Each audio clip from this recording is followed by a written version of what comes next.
Pending సీట్లపై clarity. Khammam అభ్యర్థిగా రఘు రామారెడ్డి, కరీంనగర్ వెలిచాల రవీందర్ రావు, హైదరాబాద్ షమీర్ ఉల్లా ఇవాళ ప్రకటిస్తారన్న కాంగ్రెస్ నేతలు. ఇక కాంగ్రెస్ పార్టీకి సంబంధించి అభ్యర్థులు ఎవడన్నా అధికారంలో ఉంటే నేను పోటీ చేస్తా అంటే నేను పోటీ చేస్తా, నేను పోటీ చేస్తా అంటే నేను పోటీ చేస్తా అని ఉరికెత్తారు. కాంగ్రెస్ పార్టీ అధికారంలోకి వచ్చి 5 నెలలైనా కూడా అభ్యర్థులు లేరు కాంగ్రెస్ పార్టీకి. ఎవరిని నిలబెడితే ఓడిపోతామో తెలియదు అనే భయంలో ఉన్నారు. మళ్ళా మేము 14 సీట్లు గెలవబోతున్నాం అని చెప్తాను వీళ్ళు. మేకపోతు గాంభీర్యం ప్రదర్శిస్తాను. అభ్యర్థుల క్లారిటీ రాలే.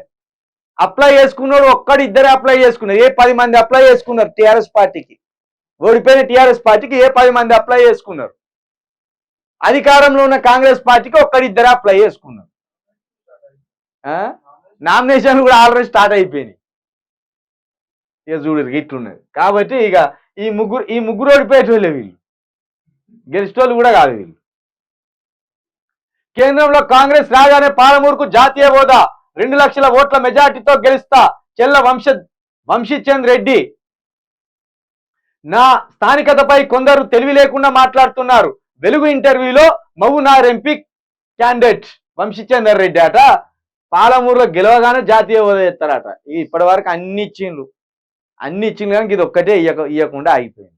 జర చూడుర్రి, జర చూసి ఈయనకు ఓట్లు ఎత్తారా, ఇంటికి సాగ నంపుతారా, జర అక్కడ ప్రజలు చూడండి.